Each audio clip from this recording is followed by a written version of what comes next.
नमस्कार साथियों, मैं मनीष भारती संस्कृति पीसीएस प्लेटफॉर्म पर आप सभी का स्वागत करता हूं।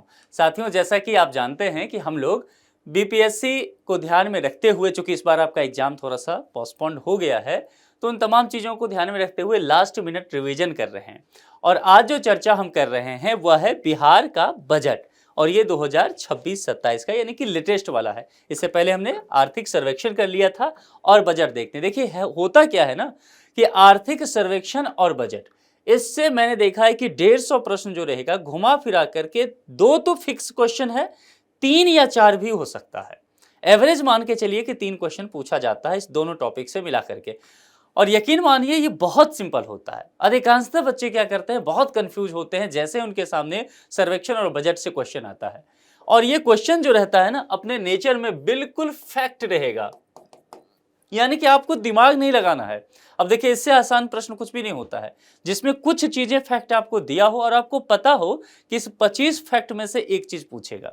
इससे आसान क्या हो सकता है। तो जैसे मैंने सर्वेक्षण में आपको कल बताया था, कुछ फैक्ट दिए थे और मैंने कहा था कि इसी के अंतर्गत ज्यादा चांसेस है 90% पूछेगा, वैसा ही आज हम बजट में भी देखने वाले हैं। उससे पहले आपके लिए एक सूचना है, मानसून ऑफर चल रहा है संस्कृति आईएएस में। ये 27 जुलाई 2026 तक वैलिड है विभिन्न फाउंडेशन कोर्स पर। फाउंडेशन कोर्स का तात्पर्य हो जाता है कि प्रीलिम्स और मेंस दोनों ही शामिल होगा। मोर देन 80% तक आपको ऑफ देखने को मिलेगा। यूपी पीएससी और एमपी पीएससी, इसके अलावा जो 73वीं बीपीएससी की शुरुआत कर चुके हैं, जो कि 72वीं का तो अब प्रीलिम्स होने वाला ही, लेकिन फाउंडेशन है तो जाहिर सी बात है जो नेक्स्ट ईयर देंगे। तो इसके लिए देखिए, फी अभी 50,000 नहीं, केवल 8,999 है मानसून सेशन में। तो ये आपके लिए बहुत फायदेमंद है। इसके अलावा आरएएस जो देखेंगे, यहाँ पर भी आपको ये कोर्स देखने को मिल जाएगा। और इन तमाम चीजों के विषय में कॉन्टैक्ट नंबर दिया गया है 9555124124 या फिर sanskritIAS.com। इस पर आप विजिट कीजिए या कॉल कर लीजिए। अच्छे से किसी भी कोर्स जो लेना हो सही से जानकारी लीजिए, थोड़ा सा तत्परता दिखाइए और नामांकन ले लीजिए, क्योंकि समय यहां पर आपके लिए सीमित रहने वाला है। ठीक है, चलिए अब आगे बढ़ते हैं और बिहार बजट 2026-27 पर चर्चा करना शुरू करते हैं। अब इसमें सबसे पहले कुछ बात समझ लीजिए। चूंकि ये बजट है, मेरे तरफ से आपको बहुत कुछ समझाने को इसमें नहीं है।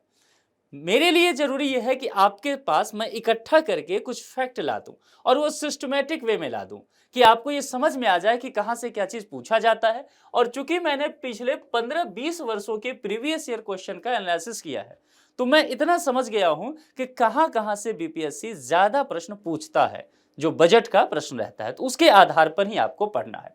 ठीक है, अब एक चीज जैसा कि मैंने पहले बता दिया था कल भी सर्वेक्षण पढ़ाते हुए, कि जो आर्थिक सर्वेक्षण होता है ना, वो बीते हुए वर्ष का होता है। ठीक है, ताकि उसका सर्वे किया गया, उस साल में क्या क्या हुआ वो आपके सामने परोस दिया गया। और बजट जो है आगामी वित्त वर्ष का होता है। ठीक है, इसीलिए देखिएगा 26-27 वित्तीय वर्ष 26-27, ये चीज ध्यान रखना है। ओके, अब चलिए, यहां पर कहा गया है कि एक चीज जो लगातार प्रश्न पूछा गया है वह है कि बजट का आकार कितना है। और कई बार यह भी पूछा जाता है कि बजट का आकार कितना बढ़ा है पिछले बजट के तुलना में। ये दोनों ही चीजें महत्वपूर्ण है। अगर यहां पर आकार देखेंगे वह की, तो इसमें आपको देखने को यह मिलेगा कि यह 3,47,589.76 करोड़ अनुमानित है। ठीक है, ये अप्रोक्स आप ये कह सकते हैं। ठीक, अब आपको क्या करना है, बहुत लोग क्या करते हैं यहां तक याद कर लेते हैं, बहुत 3,47,000 याद करते हैं। जो मैंने प्रश्न देखा है प्रीवियस ईयर का, मैंने देखा है कि दशमलव के 2-3 अंक तक बीपीएससी जाके पूछा है और रेगुलर पूछा है ऐसा। तो मैं ये गलती आपको करने नहीं कहूंगा। मैं यही कहूंगा कि आप 3,47,589.76 करोड़ पता करके जाएं। इतना फैक्ट पता होगा तब जवाब दे पाएंगे आप, नहीं तो बहुत क्लोज ऑप्शन आपके पास रहेगा।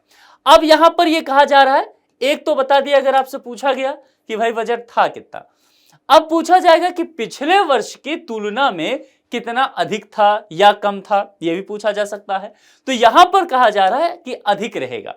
अब ये 30 था, देखिए बाकी सब कुछ वही है, ये 30, तो कुल मिलाकर के यहां 47 तक पहुंच गया है। तो तकरीबन आप देखेंगे कि 17 लाख के आसपास, 17, हाँ, तो क्योंकि 3,30,694, तो यहां पर आप देखेंगे 30 से 47 गया है, तो 17,000 के आसपास बढ़ गया है। ये चीजें आपको थोड़ा सा ध्यान रखना है। अब व्यय जो हुआ है वो तो ठीक है, अब इसका वर्गीकरण आपसे पूछा जा सकता है कि भाई योजना का व्यय कितना है और स्थापना और प्रतिबद्ध व्यय कितना है। ये भी प्रश्न आ चुका है, योजना का व्यय पहले पूछा जा चुका है। तो कुल मिलाकर के देखेंगे तो यहां पर आपसे कहा गया है कि कितना सीआर है योजना का व्यय, देख लीजिए 1,22,155.42 करोड़। एग्जैक्ट यही डेटा पता होना चाहिए, कुछ भी इसमें ये नहीं कि 1,22 ध्यान रख लिए चले गए, नहीं, एकदम दशमलव के बाद तक पूछेगा। पहले ही आगाह करता हूं, लास्ट ईयर प्रीलिम्स में भी मैंने कुछ स्टूडेंट को ये कहा था, जिन्होंने बात माना वो बजट के क्वेश्चन सही करके आए सर्वे का, जिन्होंने नहीं माना वो गलत करके आए, क्योंकि बहुत क्लोज ऑप्शन आपके पास रहेगा, है ना। फिर स्थापना और प्रतिबद्ध व्यय देखेंगे तो इसमें आपको देखने को मिलेगा कि ये 2,25,434.34 करोड़ रहा है। ये फैक्ट आपको ध्यान होना चाहिए। अब ये क्या था जरा देखिए, तो व्यय का वर्गीकरण है, ठीक, क्लासिफाई कर दिया कि व्यय कहां कहां है। अब यहां पर जरा देखिए क्या है, राजस्व एवं पूंजीगत व्यय की बात की जा रही है। देखिए पूंजीगत व्यय जैसे कहते हैं ना कुछ दाग अच्छे होते हैं, ऐसे ही पूंजीगत व्यय इकोनॉमी में अच्छा माना जाता है, ठीक है, क्योंकि पूंजीगत व्यय होगा तो उसका तात्पर्य है कि बहुत सारे बेहतर काम होने वाले हैं, आधारभूत संरचनाओं का निर्माण होगा। मान लेते हैं कि जैसे हाईवे बना, तो हाईवे बनेगा तो खर्च तो सरकार करेगी ना, लेकिन हाईवे बनने से अच्छा तो होगा, परिवहन बेहतर हो जाएगा और उसके आसपास बहुत सारे शहर विकसित हो सकते हैं, लॉजिस्टिक बहुत विकसित होगा, परिवहन का कॉस्ट कम हो सकता है, इंफ्रास्ट्रक्चर डेवलप होगा, बहुत तरह की चीजें ऐसे, बिजली पानी तमाम चीजों को लेकर के आप बात कर सकते हैं। तो पूंजीगत व्यय इकोनॉमी के नजरिए से क्या होता है, इसको हम बेहतर मानते हैं, गुड मानते हैं, ठीक है। और राजस्व व्यय, तो कुल मिलाकर के ये दोनों व्यय कितना है, राजस्व व्यय की चर्चा करेंगे तो कुल व्यय का ये 81.47% है। परसेंटेज भी ध्यान रखना है, आंकड़ा भी ध्यान रखना है। पूंजीगत व्यय जो है कुल व्यय का कितना है, 18.26%। तो ये यहां पर देखेंगे आपको क्लियर करके बताया गया है कि कितना कहां खर्च हुआ है, ठीक है, और ये बातें जो है मतलब कहां कहां खर्च होगा और ये आंकड़े भी दे दिए गए हैं। अब यहां पर देखिए क्या है, विकासात्मक व्यय, इसमें बजट का जो है 66.53% जो करोड़ की राशि में भी दिया गया है विकास के कार्यों पर खर्च होगा। आप कहेंगे बाकी क्या चीज होता है, गैर विकासात्मक का कार्य भी होता है जिसमें 33.47% है ये पूरे बजट का। अब इसमें बहुत सारी चीजें हैं, जैसे कि आप कहेंगे कुछ उदाहरण देके बता दीजिए, मैं बता देता हूं, प्रश्न पूछा जा सकता है। गैर विकासात्मक कार्य जैसे कि मान लीजिए टीचर है वहां कोई, या सरकारी नौकरी में है, उनको सैलरी तो देना पड़ेगा ना, जो रिटायर हो गए हैं उनको पेंशन तो देना पड़ेगा ना। तो कुल मिलाकर के ये क्या होगा, ये विकासात्मक कार्य में नहीं जाएगा। बहुत तरह के ऐसे खर्च होते हैं जिससे डेवलपमेंट नहीं होता है, ध्यान रखना है। तो इन बातों को भी ध्यान में रख के चलिएगा। अच्छा, अब कुल प्राप्ति व्यय मैंने बता दिया, अब कुल प्राप्ति आंकड़े ध्यान रखिए जो अनुमानित होगा, और अगर वहां पर जैसे व्यय हमने राजस्व और पूंजीगत किया था तो प्राप्ति भी तो राजस्व और पूंजीगत होगा, यह आंकड़ों में ध्यान रखिएगा। डेटा बस आपको ये ध्यान रखना है, ठीक है। अच्छा, अब हमने देख लिया कि भाई कुल प्राप्ति, कुल व्यय और उसमें राजस्व और पूंजीगत व्यय भी और प्राप्ति भी। अब राजस्व के स्रोत क्या है बिहार सरकार के पास, जिसके अंतर्गत यानी कि सरकार कहां कहां से पैसा इकट्ठा करेगी, बजट में बताएगी ना। तो कहा गया है कि राज्य का अपना कर राजस्व जो है वो 65,800 करोड़ का होगा, यह बिहार सरकार इस बजट में बता रही है। और राज्य का जो गैर कार्य राजस्व होगा वो 9,402.98 करोड़ होगा। इसके अलावा केंद्रीय करों में जो जैसे जीएसटी वाला इशू है तो उसमें राज्य को तो हिस्सा मिलेगा ना, तो वह इसमें दिया जाएगा, इसको 1,58,178.32 करोड़ दिया जाएगा। केंद्र से सहायता अनुदान भी मिलता है राज्यों को विभिन्न तरह के विकासात्मक कार्य को लिए, इसमें 51,895.80 करोड़ दिया जाएगा। और राज्य के अपने कर राजस्व के प्रमुख स्रोत क्या होंगे। अब देखिए यहां पर मैंने क्या कहा था कि राजस्व के स्रोत क्या होंगे, और फिर यहां कहा मैंने कि राज्य का अपना कर राजस्व है, तो राज्य का अपना कर राजस्व का अब स्रोत क्या है, सोर्सेज क्या है, यह पूछा गया, जिसमें वाणिज्यिक कर जो 50,000 करोड़ होगा, स्टाम्प और निबंधन जो रजिस्ट्री वगैरह का फी होता है 10,000 करोड़, परिवहन 5,000 करोड़ से निकालेगा। राज्य का गैर कर राजस्व देखेंगे 9,402.98 करोड़ होगा, और केंद्रीय करों में राज्य का हिस्सा जो देखेंगे, जो पहले ही मैंने बताया 1,58,178.32 करोड़ होगा। राज्य के अपने कर राजस्व में प्रमुख स्रोत क्या होगा? अब उसमें वाणिज्यिक कर, स्टाम्प और यहां पर देखेंगे परिवहन, कुछ चीजें जो है ये आपको ध्यान में रखना है। 7 निश्चय 3, चूंकि 7 निश्चय 3 बेहद महत्वपूर्ण है और इसको आप जानते हैं कि 2025 से 30 तक रखा जाएगा। इसकी चर्चा मैंने अलग से आपसे किया भी था और मैंने बताया था कि राज्य सरकार के लिए जब नीतीश कुमार मुख्यमंत्री थे, उनका एक महत्वाकांक्षी योजना ये था। तो यहां से कुछ प्रश्न आपके सम्मुख रह सकता है।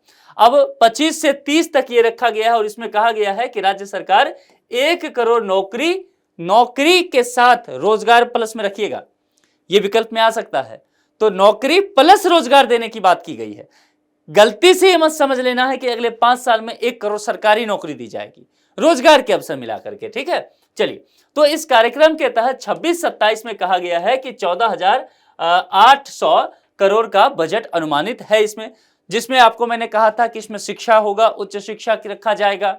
इसके अलावा मैंने आपको यह भी कहा था कि स्वास्थ्य भी इसका एक मुद्दा बन करके आएगा, रोजगार भी आएगा। तो 7 निश्चय में 7 अलग अलग चीजें इसमें हमें देखने को मिलेगा। तो शिक्षा एवं उच्च शिक्षा विभाग के लिए कुल देखेंगे तो 68,216.95 करोड़ आवंटित किए गए हैं। स्वास्थ्य विभाग के लिए देखेंगे तो 21,277.4 करोड़ का प्रावधान इसके अंतर्गत किया गया है। सड़क निर्माण और ग्रामीण कार्य विभाग के लिए 18,716.97 करोड़ प्रस्तावित हैं, जिसमें सड़क रख रखाव, चूंकि मेंटेनेंस भी बड़ी बात है, सड़कों का निर्माण ही अपने आप में पर्याप्त काम नहीं है, उसका मेंटेनेंस भी तो करना है, तो इसके लिए 3,000 करोड़ दिया गया है। इसके अलावा पशमानदा, पर्यटन, अल्पसंख्यक, ओबीसी, SC ST और समाज कल्याण के कुल 13,202.38 करोड़ आवंटित इसके अंतर्गत करने की बात कही गई है। वित्तीय वर्ष 26-27 के अंत तक राज्य का कुल बकाया लोन जो है वह यहां पर ध्यान रखिएगा, यह 3,88,554.47 करोड़ अनुमानित है, जो कि अगर राज्य की बात किया जाए तो GSDP का 29.68% है। ये अपने आप में बहुत ज्यादा है। ये परसेंटेज भी ध्यान रखना है, आंकड़े भी ध्यान रखना है।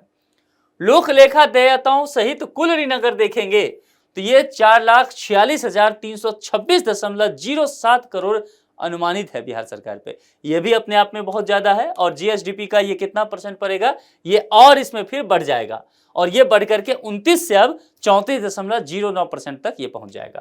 तो ये सारे चीजें आपको नजर पे रखना है। इतने फैक्ट हैं केवल, और कुछ चीजें जैसे मैंने पूंजीगत व्यय वगैरह बताया, उन चीजों पर ध्यान रखिएगा, ठीक है। इतना से आपका काम चल जाएगा।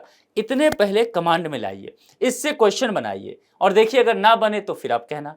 और अगर लगता है कि आपके इतने बातें आपके कमांड में आ गया है, इतने फैक्ट, इतने चीजें, उसके बाद आप जो है समय बचे, अब चूंकि अब नया कुछ भी नहीं पढ़ना है, लेकिन समय बचे तो 2-4 चीजें आप देख लेना। हो सकता है 1-2 फैक्ट आपको एक्स्ट्रा कहीं मिल जाए, लेकिन उसके लिए बहुत परेशान नहीं होना है, नहीं तो आपका समय बहुत बर्बाद होगा।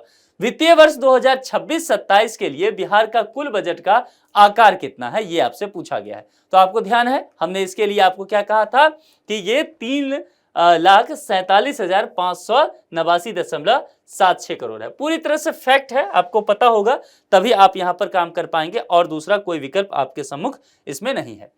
बिहार बजट 2026-27 में योजना व्यय कितना है, ये आपसे यहां पर अब पूछा गया। योजना व्यय की बात करेंगे तो जैसा कि मैंने पहले भी कहा था कि ये आपका आएगा 1,22,155.42 करोड़। उसमें आपको मैंने बताया था ना कि व्यय का वर्गीकरण किया था कि योजना व्यय, इसके बाद स्थापना और प्रतिबद्ध व्यय, उसमें भी राजस्व और पूंजीगत व्यय, राजस्व व्यय कितना, पूंजीगत व्यय कितना, फिर परसेंटेज और आंकड़ा, ये आपको याद रखना है। बिहार बजट 2026-27 में कुल प्राप्तियां कितनी अनुमानित हैं, यानी कि कहां से पैसा आएगा, ये आपसे कहा गया है। तो कुल प्राप्तियों की अगर आपको ध्यान होगा तो मैंने कहा था कि यह जो है 3,47,752.60 करोड़ होगा, जिसमें 2 बातें मैंने कहा कि भाई राजस्व प्राप्तियां भी होगा और दूसरा मैंने क्या कहा था, याद है, समझाया भी था मैंने, पूंजीगत प्राप्ति को लेकर के बताया था। तो ये चीजें भी ध्यान रखना और दोनों का वर्गीकरण, चूंकि डेटा मैं बता दिया हूं तो दोबारा मैं उस पर जाना नहीं चाहता। बिहार का अपना कर राजस्व कितना अनुमानित है, देखिए क्या कहा गया है, अपना शब्द को ध्यान दीजिए। केंद्र जो इसको पैसा देगी उस बात को लेकर के चर्चा यहां पर नहीं की गई है। यही कुछ बारीक चीजें जो है आपको पकड़ना है और ये 65,800 करोड़ यहां पर रखा गया है। ये अपना उसका कर राजस्व है। इसके अलावा इसमें देखेंगे गैर कर राजस्व होगा, केंद्रीय कर होगा, ये तमाम चीजें होता है। तो ये सारी बातें आपको ध्यान रखना है। बिहार का गैर कर राजस्व देखिए यहां पर आ गया गैर कर राजस्व। और गैर कर राजस्व की जब चर्चा करेंगे तो मैंने आपसे पहले बताया था कि 9,402.98 करोड़ होगा। चलिए छठा, केंद्रीय करों में बिहार का हिस्सा। अब यहां पर जैसे जीएसटी वगैरह है तो बिहार को बंटवारा होकर के कितना पैसा मिलेगा, और वो मैंने आपसे बताया था कि 1,58,178.32 करोड़ होगा। देखिए केंद्र सरकार के द्वारा क्या होता है, तमाम राज्यों को पैसा दिया जाता है ना, तो बिहार का अपना ये पैसा है, लेकिन वो केंद्रीय करों में है, ये ध्यान रखना है, ठीक है, नहीं तो यही कंफ्यूजन होगा, अपना कर और फिर केंद्रीय कर में आप गलत करेंगे। बिहार के अपने कर, यहां शब्द पे ध्यान दीजिए, अपने कर राजस्व का सबसे बड़ा स्रोत क्या है, कहां से पैसा सरकार को आता है, क्या वो परिवहन से आता है, क्या स्टाम्प और निबंधन से, उत्पाद शुल्क और वाणिज्य शुल्क, तो जाहिर सी बात है वाणिज्य कर। शराब वाला भी शू रहा नहीं तो उसको हटा दीजिए, ठीक है, क्योंकि वाणिज्य कर से सरकार जो है यहां पर आप देखेंगे वो 50,000 करोड़ कमा रही है, अपने आप में बहुत बड़ी बात है। तो ये आपको ध्यान रखना है। 7 निश्चय 3 जो मैंने क्या कहा 2025 से 30 तक चलेगा, किस अवधि के लिए लागू किया गया है पहले ही देख लिया हमने, 25 से 30, बी विकल्प के साथ चलेंगे। कुछ चीजें एकदम फैक्ट रहेगा तो आपको पता होना चाहिए। चलिए, शिक्षा एवं उच्च शिक्षा विभाग के लिए कितना बजट आवंटित किया गया, यह प्रश्न इंपॉर्टेंट है, इसको आप नोट कर लीजिए। ये डिपार्टमेंट 5 स्टार लगाइए। शिक्षा और उच्च शिक्षा वगैरह से प्रश्न पूछे जाते हैं और इस बार शिक्षा मंत्रालय बिहार का बहुत चर्चा में रहा है। अगर दोनों को मिला देंगे तो 68,216.95 करोड़ यहां पर देखने को यह बजट में मिलेगा। आगे बढ़े, 2026-27 के अंत तक कुल बकाया लोक ऋण कितना अनुमानित यहां पर हमें देखने को मिलेगा, यह बिहार सरकार का है। तो इसके अंतर्गत मैंने बताया था कि 3,88,554.47 करोड़ ये बकाया रहने वाला है। और ये मैंने परसेंटेज भी बताया था कि ये परसेंटेज अगर जैसे कि जीएसडीपी का, जो कि राज्य सरकार की बात की जा रही है, तो यहां ऐसा आ जाएगा जीडीपी केंद्र के लिए, मतलब ओवरऑल नेशन के लिए होता है, तो इसका अगर देखेंगे तो तकरीबन 29% आपको दिखेगा। एग्जैक्ट अगर जानना चाहते हैं तो 29.68% ये दिखेगा। परसेंटेज में जरूर जानकारी रखिएगा, ठीक है। तो ये 10 क्वेश्चन आपको हो गया। इसी तरह के कुछ क्वेश्चन का प्रैक्टिस कीजिए और इतने फैक्ट को जरूर ध्यान रखिए, इतना से आपका काम बन जाना चाहिए। तो आज के लिए इतना ही। अगर कुछ और जानना समझना है तो कमेंट बॉक्स में लिख करके जरूर बता दीजिए। आज के लिए इतना ही। जुड़ने के लिए आप सभी का बहुत बहुत शुक्रिया। Thank you so much.